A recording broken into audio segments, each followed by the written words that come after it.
Évaluation nationale, des résultats stables par rapport en 2021, mais les CE1 et les 6e peinent en français.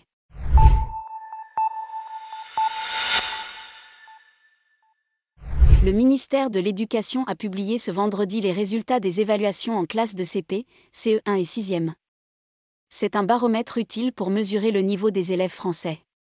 À chaque rentrée, les évaluations nationales, qui concernent désormais les classes de CP, CE1 et 6e, permettent de jauger leur niveau en français et en mathématiques. Le ministère de l'Éducation a dévoilé ce vendredi les chiffres du CRU 2022. Des résultats globalement stables par rapport à 2021, après des évaluations 2020 qui avaient montré une chute des performances des élèves en raison de la fermeture des écoles pendant la crise sanitaire. Un point d'inquiétude, cependant, porte sur les élèves de 6e, dont le niveau de français est en baisse. L'effet de la crise sanitaire sur les résultats n'est pas pérenne dans le temps. On a réussi à compenser des difficultés. Mais les perturbations liées au Covid-19 ont eu un impact sur le niveau de français, a fortiori dans le domaine de l'écriture, analyse Édouard Geffray, directeur général de l'enseignement scolaire. L'effet du dédoublement des grandes sections. Concernant les élèves de CP, ces derniers affichent des résultats au moins au même niveau, en français comme en maths, par rapport à 2021. Et même en hausse en compréhension des mots à l'oral, tout comme en capacité à résoudre des problèmes ou à comparer des nombres.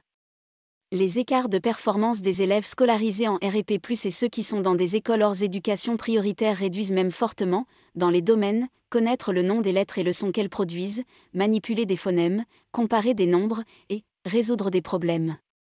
C'est probablement l'effet des dédoublements des grandes sections en REP+, qui a permis de réduire substantiellement les écarts à l'entrée en classe de CP, explique Édouard Geffray. Mais ces écarts demeurent pour l'exercice de compréhension de phrases à l'oral. L'écriture des mots en baisse chez les CE1. Les élèves de CE1 affichent des résultats en français en baisse dans plusieurs domaines par rapport à leurs camarades évalués en 2021. Par exemple, l'écriture des mots, la lecture à voix haute des mots, la compréhension de phrases et de textes. Ceci s'explique très probablement par la situation sanitaire des mois de janvier et février, moment charnière de l'année de CP pour l'apprentissage de la lecture et de l'écriture, indique Édouard Geffray. En maths, leurs résultats sont en baisse pour la lecture des nombres entiers, mais en hausse dans le domaine des soustractions. À ce niveau, on constate aussi une réduction des écarts de résultats par rapport à 2021 en maths entre les élèves de l'éducation prioritaire et leurs autres camarades dans des classes lambda. Des résultats en baisse en français en 6e. La classe qui intéresse le plus cette année est sans conteste celle de 6e, le ministre de l'Éducation ayant annoncé son intention de remodeler le collège cette année. Des annonces seront d'ailleurs faites à ce sujet la semaine prochaine. Or, si les résultats des élèves sont stables en mathématiques par rapport à 2021, ils sont en baisse en français.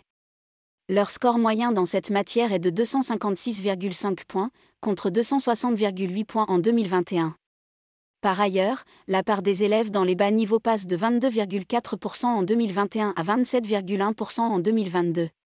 Dans le même temps, on observe une baisse de la part des élèves dans les hauts niveaux, qui sont 33,8% cette année contre 36,7% en 2021. Et les performances des élèves influencent, capacité à lire à voix haute rapidement un grand nombre de mots, même si elles sont en hausse cette année, ne sont pas terribles, puisque les élèves arrivent à un score moyen de 126 mots lus en une minute. Dans le détail, on constate que dans ce domaine, 55,6% des élèves ont un niveau satisfaisant et 15% ont un niveau très insuffisant, indique Fabienne Rosenwald, directrice de l'évaluation, de la prospective et de la performance, DEP. Des résultats que PAP-NDI va scruter à la loupe pour proposer des mesures à l'entrée du collège.